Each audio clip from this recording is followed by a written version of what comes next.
কটা রিলসে সবাই জিজ্ঞাসা করেছিলে কোথায়, আমরা কোথায় বেড়াতে গেছি, কোথায় থেকেছি, কত ভাড়া নিয়েছে। এক একটি ভিডিওতে এক একজনের প্রশ্নের উত্তর আমি দিয়ে দেব। ভিডিওগুলো যারা দেখোনি তারা দেখে নিও, তাহলে বুঝতে পারবে আমরা কোথায় বেড়াতে এসেছি। এটা আমাদের সেকেন্ড ডে আমরা কার্শিয়াংয়ের গিদ্ধা পাহাড়ে স্টে করেছিলাম। একটি হোমস্টেটি খুবই সুন্দর। এন্ড অবধি দেখলে হোমস্টেটির ব্যাপারে ডিটেলসে জানতে পারবে। এটি ছিল রিসেপশনটাও খুব সুন্দর করে সাজানো ছিল। মোট 5টি রুম, নিচে 2টো এবং ওপরে 3টি রুম ছিল। পুরোটাই আমরা নিয়ে নিয়েছিলাম, কারণ আমরা যেহেতু অনেকজন মিলে গিয়েছিলাম তাই আমাদের দরকার ছিল। ভীষণ সুন্দর করে ডেকোরেট করা টপ টু বটম।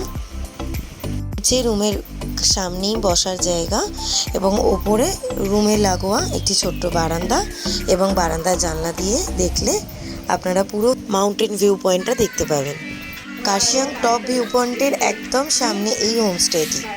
ভীষণ সুন্দর ব্যবহার, খাওয়া দাওয়া ভীষণ যত্ন সহকারে পরিবেশন করে এরা। আমরা পৌঁছানো মাত্রই আমাদের ব্যাগগুলো রুমে রেখে দেয় এবং আমরা বেশ কিছুক্ষণ ধরে পুরো হোমস্টেটি ঘুরে দেখতেই ব্যস্ত ছিলাম। হোমস্টেটির নাম হচ্ছে অতিথিগৃহ হোমস্টে। এক সাইডেই ওনাদের নিজেদের বাসস্থান। আপনার কোনো অসুবিধা হলে ডাইরেক্টলি যেতে পারেন। ডিনার, মর্নিং টি আর ব্রেকফাস্ট সব কিছু ইনক্লুডিং ছিল। ভীষণ সুন্দর ঘরোয়া খাবার দাবার। এই বারান্দাটি ছাড়তে পারিনি, বারান্দাতেই আমরা একসাথে বসে খাওয়া দাওয়া করে নিয়েছিলাম। দুপুরে লাঞ্চ সেরে ভাত ঘুম দিয়ে উঠে দেখলাম বিকালের এই অবস্থা, চারিদিকে শুধু কুয়াশা। বেরিয়ে পড়েছিলাম একটু প্রকৃতির সুন্দর দৃশ্য উপভোগ করার জন্য। যেহেতু আমরা অনেকটা লেটে বেরিয়েছিলাম তাই টপ ভিউ পয়েন্টটা বন্ধ হয়ে যায়। তারই পাশের একটি রাস্তা দিয়ে আমরা এগিয়ে গেলাম।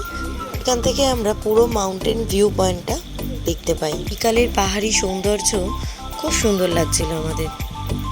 আমরা ঠিক যে জায়গাটায় দাঁড়িয়েছিলাম তার পাশের জায়গাটিতেই রোপের নাকি ব্যবস্থা হচ্ছিল, কিন্তু কোনো কারণে সেটি বন্ধ হয়ে যায়। এখানে একটু বসবার জায়গা ছিল, আমরা সেখানেই বসে পড়ি। কুয়াশা এবং মেঘে ঢাকা পাহাড়, আস্তে আস্তে অন্ধকার নেমে এলো। নিচে শহরে লাইটগুলো যেন সেই জোনাকির মতো লাগছিল। আস্তে আস্তে বৃষ্টিও আসবে, প্রচন্ড মেঘ ডাকছিল। তাতে কি হঠাৎ ঠিক হলো আমরা কার্শিয়াংয়ের মার্কেটে যাব।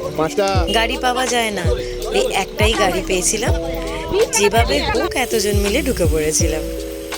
কেটে গিয়ে এই কেকের দোকানটি আমাদের খুব ভালো লাগে, এত সুন্দর সুন্দর কেক। আমার ছেলে তো ওখানেই দাঁড়িয়ে পড়ে। টয় ট্রেনে তো ওঠা হয়নি, স্টেশনেই একটুখানি আমরা ঘুরে দেখলাম। এখানে নানান রকমের বেকারির দোকানও ছিল। ফিরতে অনেকটা লেট হয়ে যাওয়ায় অন্ধকার রাস্তা দিয়ে ছেলেকে কোলে নিয়ে ফিরতে হয়। হোমস্টেতে ফিরে চা আর পকোড়া দিয়ে আমাদের আড্ডাটা শুরু হয়।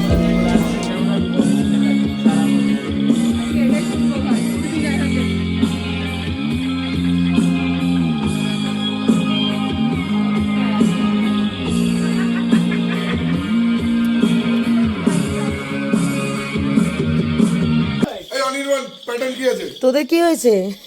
অনির্বাণ প্যাটার্ন কি আছে? সেদিন ছিল অনিকদার জন্মদিন এবং অনিকদা আমাদেরকে মোমো ট্রিটও দেয়। পরে হোমস্টেতে ফিরে কেক কাটার প্রস্তুতি।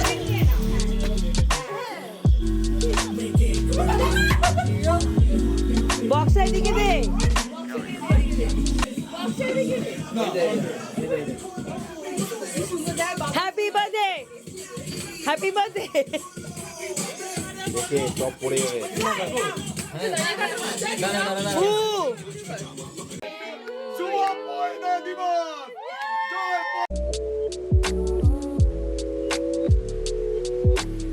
বাড়িতে থাকলে হয়তো আরো সুন্দর করে অনিকদার জন্মদিনটা কাটাতো।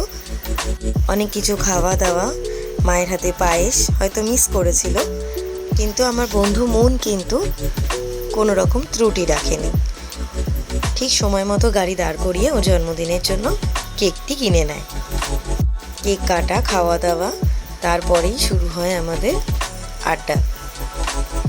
শুরুতেই যে ছোট্ট বারান্দাটি দেখালাম ওপরে, সেখানেই জমে যায় আমাদের আড্ডা। নাচ গান আড্ডার মাধ্যমে সেই দিনটা আমাদের কেটে যায়। সেখানে রাতের 11টার মধ্যে লাইট নিভিয়ে দেয়। কিছু রুলস আছে হোমস্টের, সেটা আপনাকে ফলো করতেই হবে, কিছু করার নেই। তাই আমাদের আড্ডা খুব তাড়াতাড়ি আমাদেরকে বন্ধ করে দিতে হয়। টাটা।